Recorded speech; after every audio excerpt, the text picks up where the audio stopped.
avec Alexandra Espinosa, directrice de projet que vous connaissez, et Elena Roussel, qui vous présentera tout à l'heure des éléments.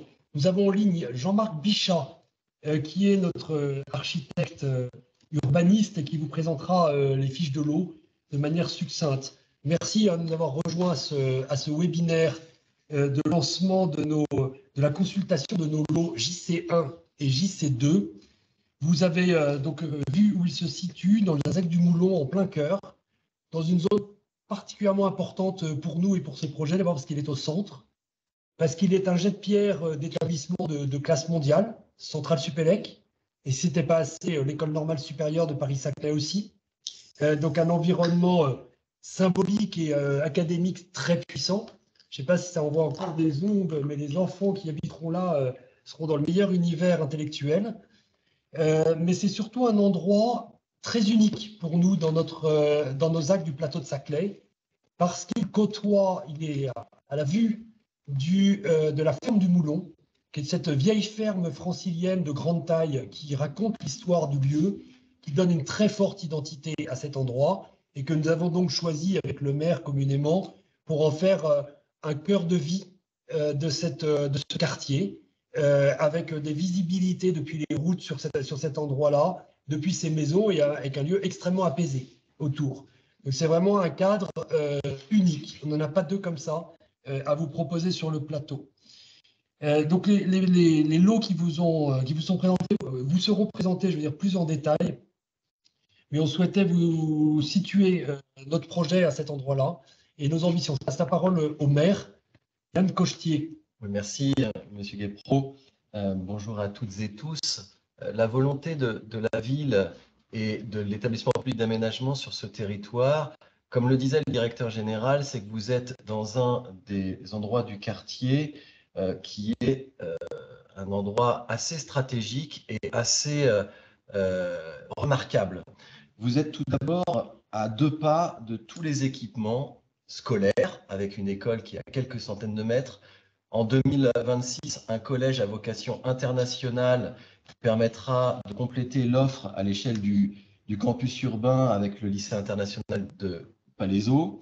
Tout cela à quelques centaines de mètres. Des équipements sportifs également, avec le complexe de quartier, ainsi qu'une piscine avec 2 bassins de 25 mètres et un bassin d'apprentissage qui va arriver dès l'horizon, dès l'année prochaine.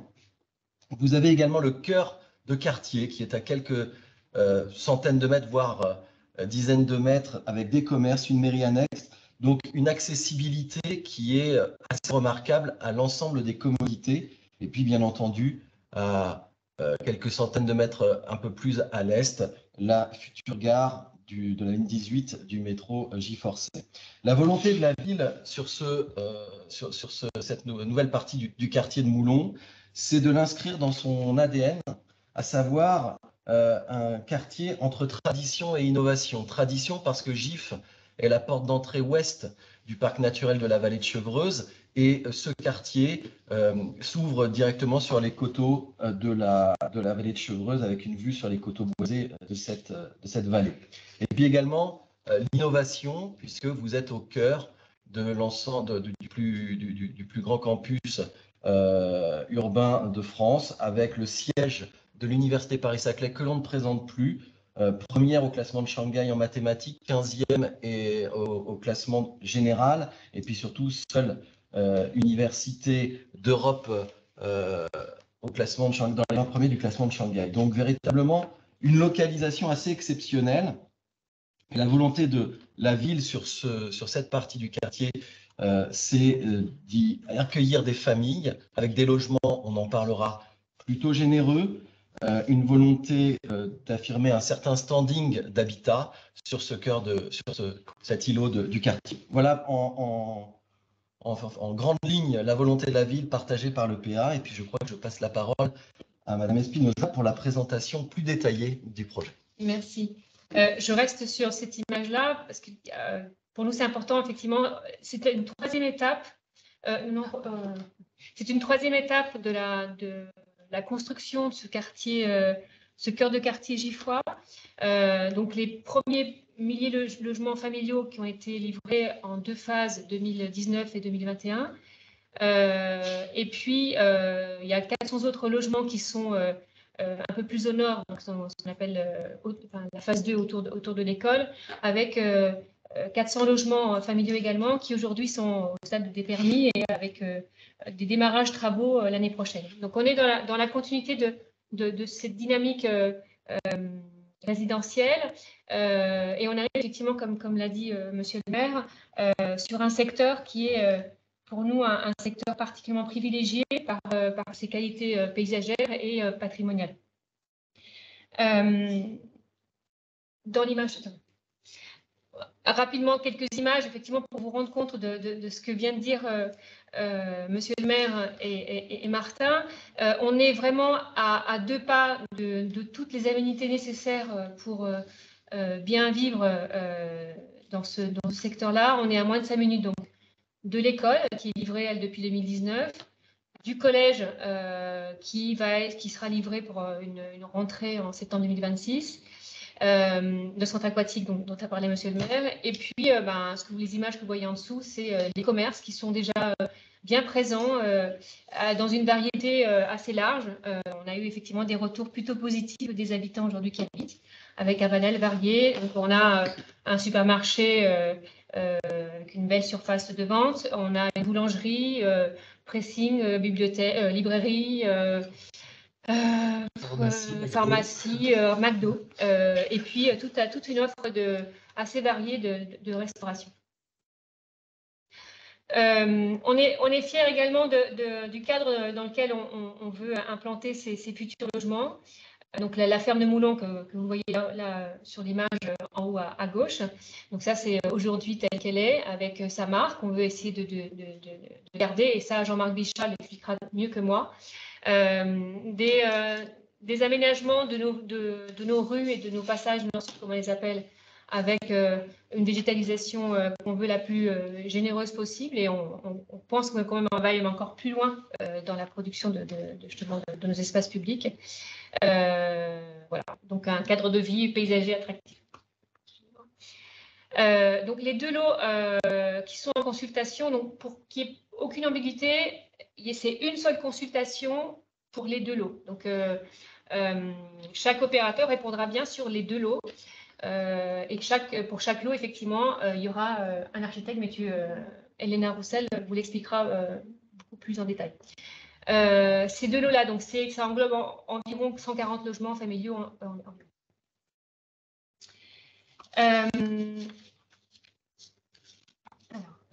Premier élément, on cible des logements à destination de famille. Essentiellement, on a aujourd'hui une programmation de résidence étudiante qui est bien avancée, et donc c'est aujourd'hui plutôt le volet familial qu'on doit venir consolider sur la ZAC de Moulon. Et donc, on souhaite attirer les familles en leur offrant une diversité des formes d'habiter. Et là, pareil, Jean-Marc, je te laisserai expliquer effectivement comment est-ce qu'on arrive à produire finalement toutes sortes d'habitats, entre le duplex, la petite maison, le flat, enfin voilà, tous ces produits qui peuvent attirer différents types de familles, et en proposant une répartition typologique qui cherche à favoriser quand même les grands logements.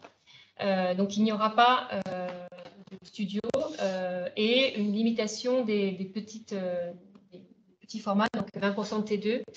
Et ensuite, effectivement, on va avoir la tranche T3, T4 qui va être prépondérante, avec un pourcentage honorable de T5 pour les grandes familles. On cherche effectivement à maximiser la part des propriétaires occupants, et là-dessus, effectivement, on vous interrogera lors de la consultation sur la stratégie que vous soyez déployée pour qu'on puisse avoir un maximum de familles occupantes. On a mené également une réflexion avec la ville de Gif sur le sujet du stationnement, en ayant conscience effectivement de l'impact carbone que que les sous-sols pouvaient avoir, mais en étant quand même assez prudent sur le bon ratio, puisqu'on est dans un secteur où la voiture, elle est encore très nécessaire. Et donc, on a réussi à trouver un juste milieu justement sur ces ratios de voitures. Donc, pour les petits logements, une place de stationnement et au-delà, effectivement, du T3, enfin des grands T3, arriver sur 2 places de stationnement dans une logique dans l'opération des JC1, JC2, n'avoir qu'un seul niveau de parking et on sera dans une réflexion de mutualisation à l'échelle de l'îlot pour travailler justement sur cette mutualisation. On veut, mais ça c'est effectivement c'est un peu ce qui a été dit sur les autres webinaires. On est dans la continuité de notre volonté de produire du logement de qualité, avec ici effectivement une attention encore plus forte puisqu'on sait qu'on est sur un territoire privilégié et donc on veut aller oser dire qu'on veut du logement de haut standing. C'est quoi du logement de haut standing? C'est d'abord la question du confort d'usage et on veut effectivement pouvoir permettre d'avoir des logements où on se sent bien. On a tous vécu ces 3 mois complexes en confinement et on sait à combien c'est important d'être bien dans son chez-soi. Être bien dans son chez-soi, c'est effectivement avoir la lumière et la ventilation nécessaire. Donc, on essaie de privilégier la double orientation, voire même aller vers des appartements traversants. Essayer de maximiser les cuisines en premier jour et on sera vigilant effectivement à ce qu'en dessous au-dessus du T3, on ne puisse pas avoir de cuisine en second jour. Et pareil pour les salles de bain, essayer de privilégier à ce qu'on puisse avoir des ouvrants. Et ça, on voudrait imposer à minima sur le niveau du T4.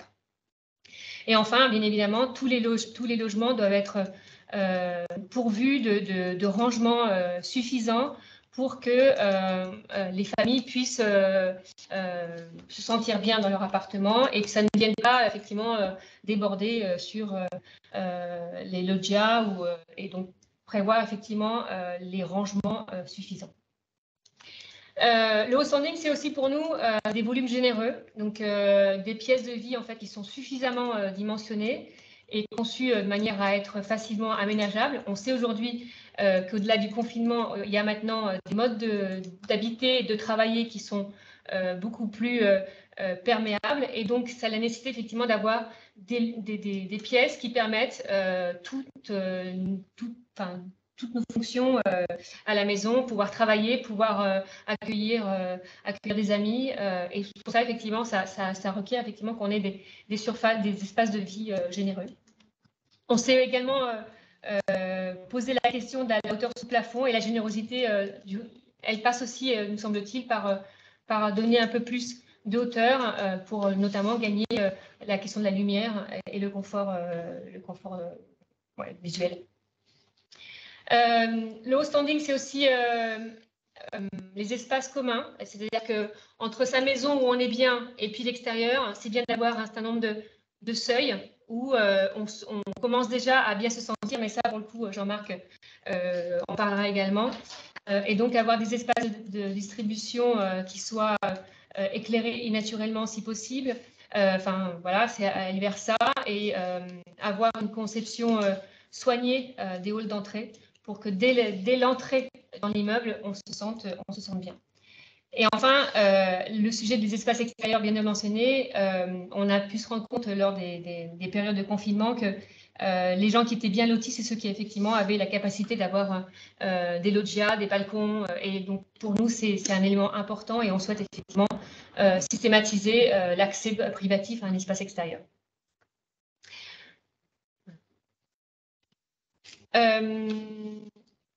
On se doit également, en tant qu'établissement public de l'État, de porter aussi fort le sujet de la construction bas carbone et sobre en énergie. Et donc là, effectivement, on va être dans l'anticipation des seuils 2028 sur la RE 2020.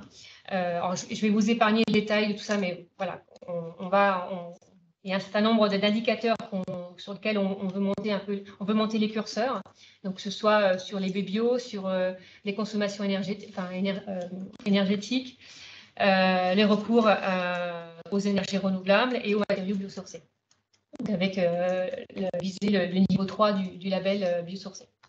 Travailler effectivement sur la question des ENR plus particulièrement, et donc avec le raccordement au réseau de chaleur et de froid du campus urbain de Paris-Saclay, et puis chercher à maximiser l'autoconsommation par le biais du photovoltaïque.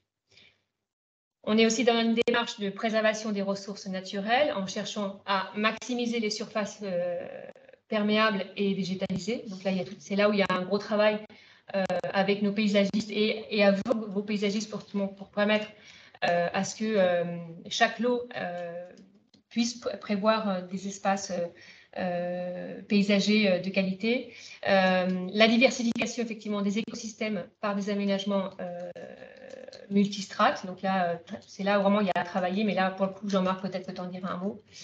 Et enfin, travailler effectivement sur des palettes végétales qui sont indigènes au bassin francilien.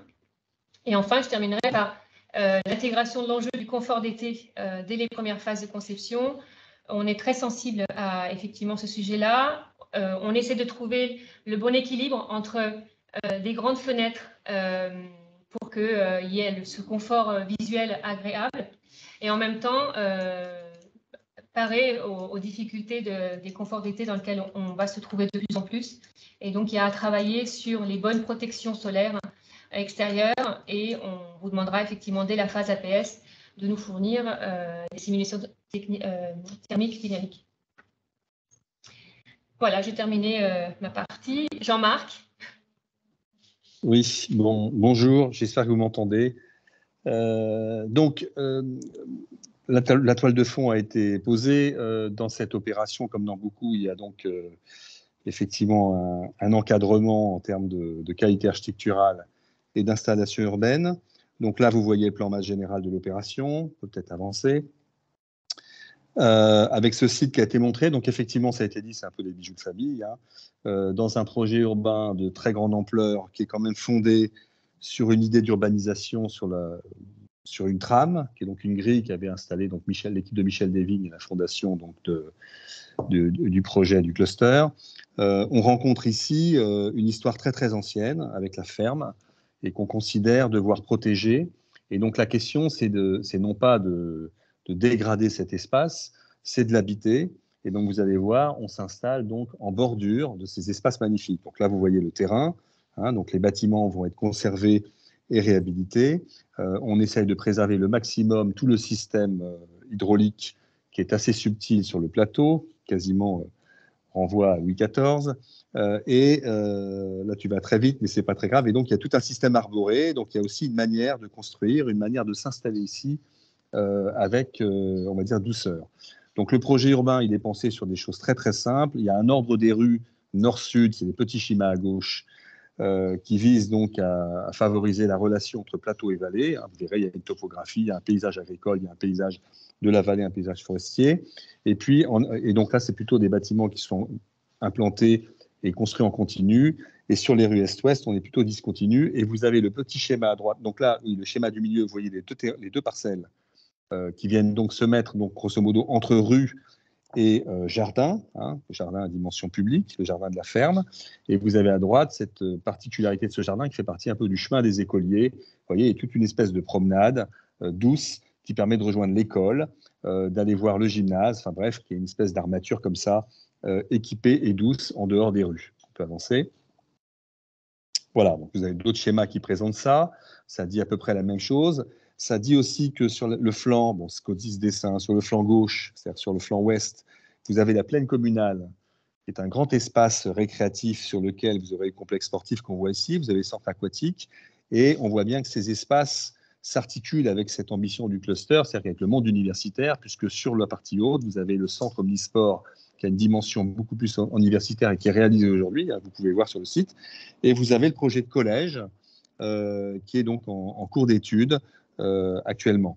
Donc, vous voyez que les parcelles concernées vont contribuer à l'ordonnancement et à l'architecture d'un grand tracé qui lie le coteau et la lisière nord que vous voyez tout en haut du dessin, et donc venant effectivement de l'autre côté habiter voilà, le square ou le jardin de la ferme du Moulon.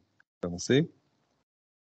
Voilà, donc ça c'est l'isométrie qui vous montre un petit peu l'idée du projet, hein, qui est vraiment de venir avec finesse sur le bord de ce jardin habité. Tu peux avancer. Hein, de nouveau, les deux parcelles. Donc vous voyez qu'elles sont donc à chaque fois des parcelles, on va dire, isolées. Il n'y a pas de mitoyenneté. Hein, elles sont, parce qu'on cherche une grande porosité entre le grand tracé nord-sud et le jardin. L'idée est de pouvoir aller très facilement du jardin au centre aquatique ou au gymnase. On peut avancer.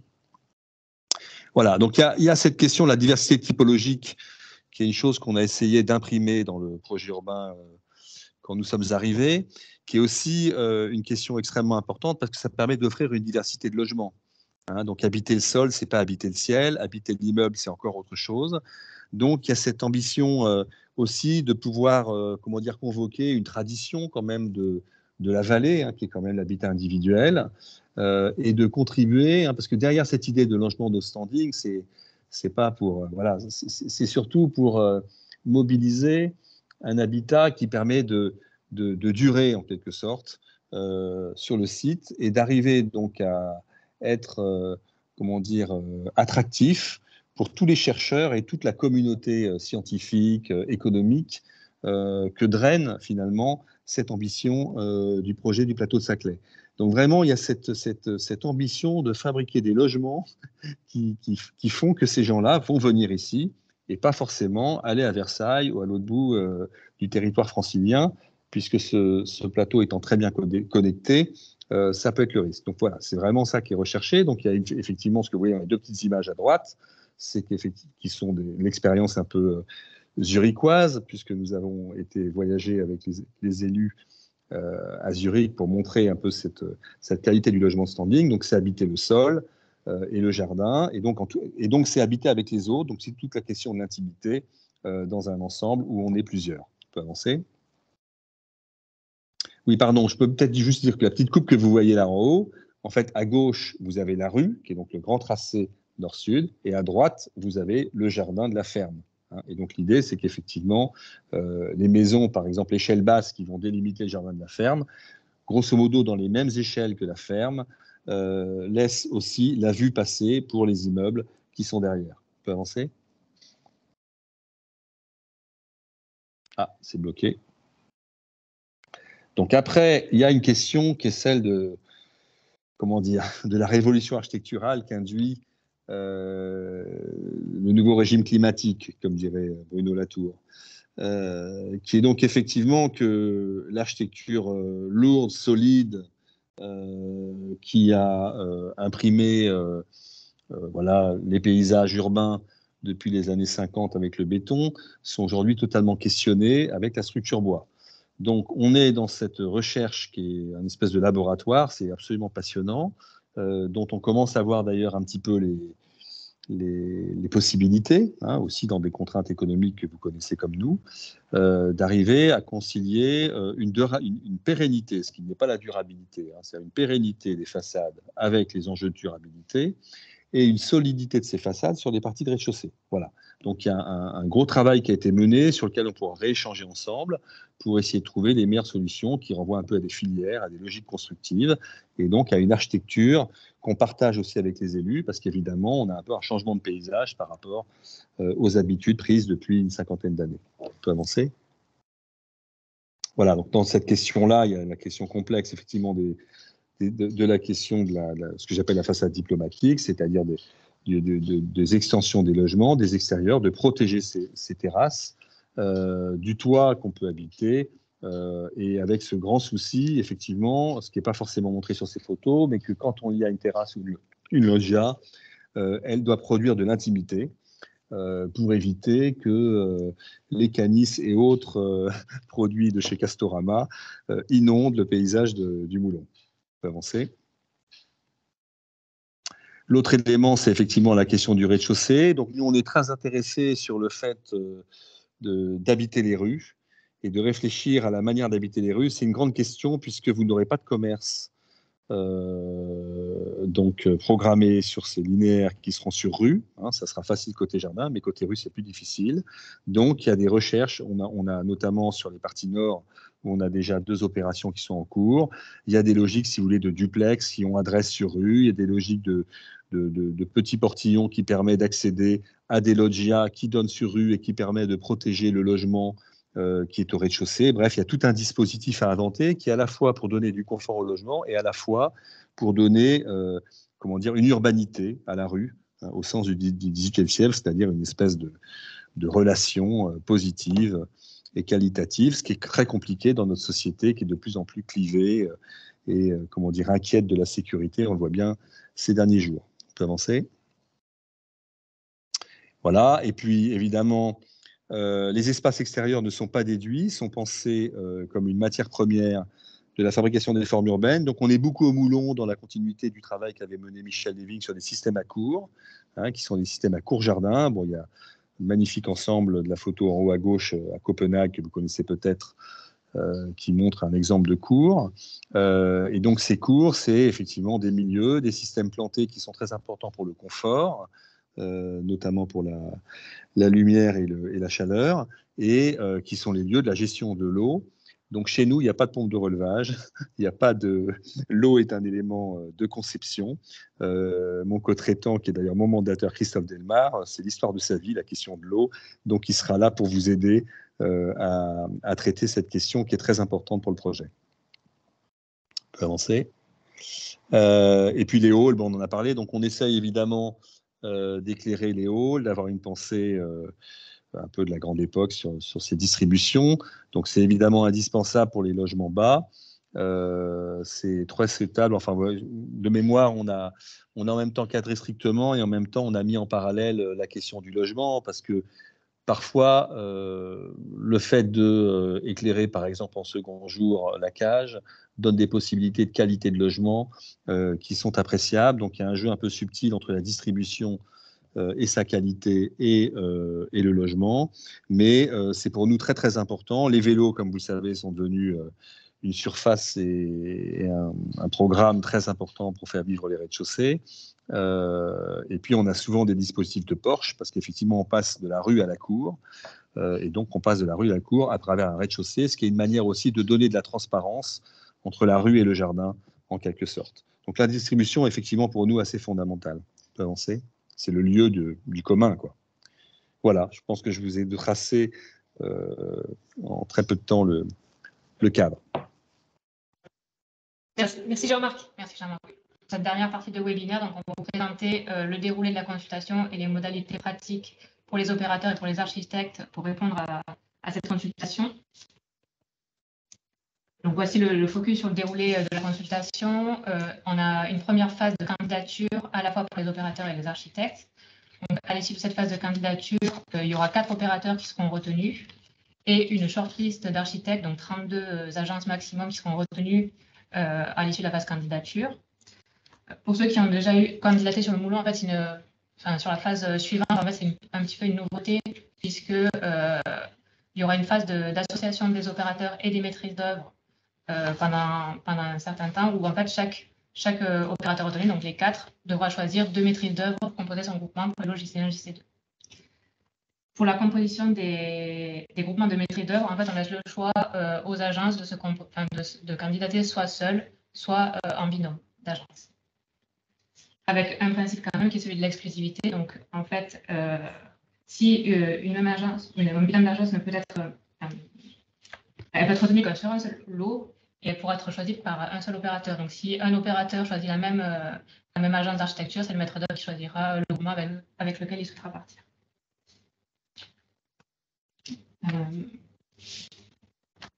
Sur la phase offre, donc je vais vous en dire quand même quelques mots, même si en fait c'est plutôt en phase, sur la phase de consultation qu'on vous transmettra un règlement de consultation. On prévoit en tout début de phase de faire une visite de site et vous présenter des fiches de lot qui ne seront pas forcément présentes dans le dossier initial. Et ensuite, il y aura peut-être 1 ou 2 ateliers intermédiaires de travail avec les équipes retenues. Voilà pour le dérouler. Je passe ensuite au contenu, donc là, des dossiers pour les opérateurs. Donc, vous avez à gauche sur votre écran en fait, du contenu qu'on vous transmettra au moment du lancement de la consultation et à droite, les éléments qu'on vous demandera. Donc, je vais peut-être juste m'attarder sur les points spécifiques. Donc, le règlement de consultation, voilà, c'est assez classique, le support du webinaire d'aujourd'hui. On vous demandera de compléter un cadre de référence, donc avec 3 références de projet, dont au moins un livré. Ensuite, vous aurez dans le dossier de consultation le référentiel qualité logement de l'EPA. Donc, on vous a présenté déjà des extraits dans ce webinaire et on vous demandera de le commenter et de nous donner votre appréciation sur ce qui est prescrit. Vous aurez également dans le dossier un projet de 3 CP et une promesse de vente type qu'on vous demandera de lire assez attentivement puisqu'en fait, vous serez amené à écrire un courrier d'acceptation des principales clauses de la PSV et du 3CP type dans le cadre du dossier de candidature. Et enfin, on vous fournira un bilan de promoteur, sachant que la charge foncière pour ces consultations est fixée dans le règlement de la consultation. Donc, on vous attend plus sur les sujets de coûts de construction et de prix de sortie.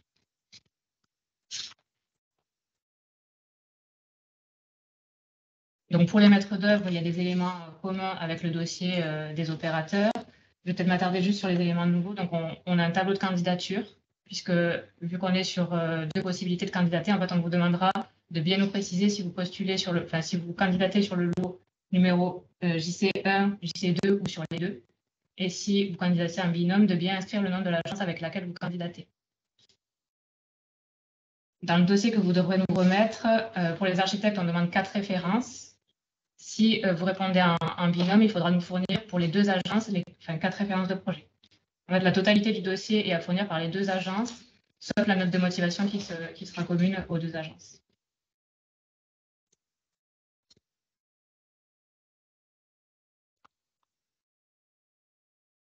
S'affiche à l'écran, du coup, les critères d'appréciation des offres. Donc, pour les opérateurs, c'est assez classique. Donc, on appréciera vos offres sur le sujet de la compréhension et de l'appropriation des enjeux de la consultation. Idem pour les architectes, sur la pertinence des références. Et pour les opérateurs, également sur la pertinence et la cohérence du bilan et sur la solidité juridique et financière de votre offre. Et je passe donc au planning. Donc, la consultation sera lancée la semaine prochaine, en fin de semaine, donc le 20 octobre. Vous aurez un mois pour candidater, jusqu'au 20 novembre 2023. Ensuite, on se laisse la fin de l'année pour analyser vos offres et sélectionner des candidats opérateurs au tout début de l'année 2024 et la shortlist d'archi également. Et on se donne du coup le mois de janvier 2024 pour constituer les groupements, maîtrise d'œuvre, maîtrise d'ouvrage. Et donc, ça nous amène tout ça à lancement de la phase offre tout début février, une remise en mai 2024 et, si tout se passe bien, une désignation de lauréat en juillet 2024. L'objectif étant de livrer les opérations au 3e trimestre 2027.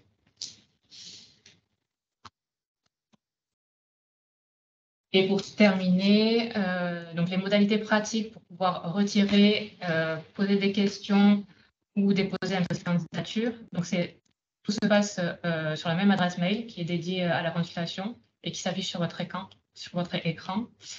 Donc, on vous demandera bien dans les mails que vous nous envoyez de bien préciser sur quoi porte le mail. Donc, est-ce que c'est un retrait de dossier, une question? Est-ce que ça porte sur l'AMI architecte ou sur la consultation d'opérateur?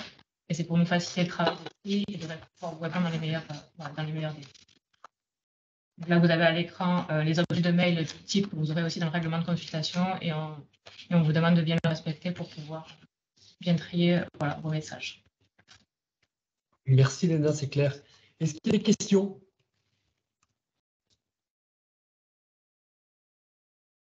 N'hésitez pas. Oui. Allô, vous m'entendez? Oui. Oui, bonjour, Corentin Berger, Atelier Berger Mila. Je n'ai pas tout à fait compris. Donc, si on se présente en binôme d'agence, ce qui peut être intéressant pour des jeunes agences d'architecture pour participer à ce beau projet, est-ce qu'on doit avoir, nous aussi, 4 références, dont une construite, ou on peut partager les références avec l'agence à laquelle on s'associe?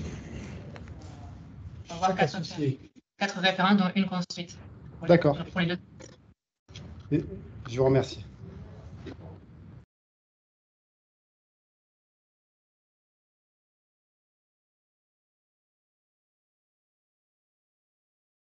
D'autres questions?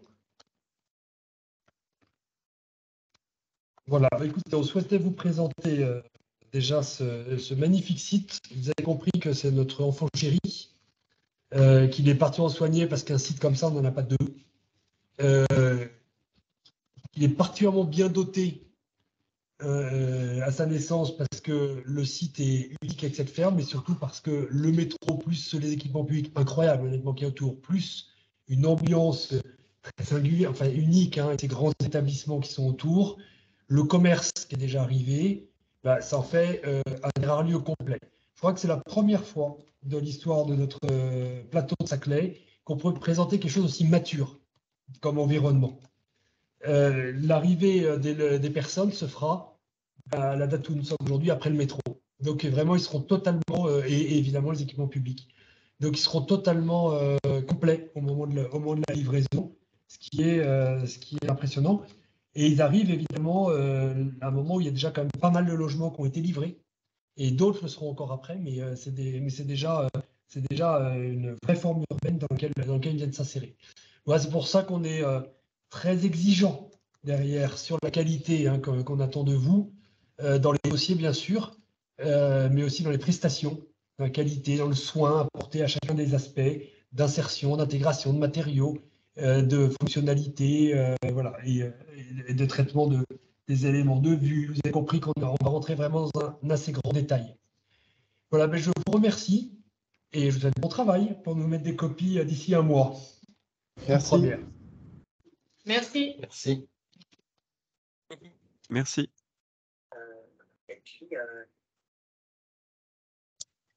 Merci.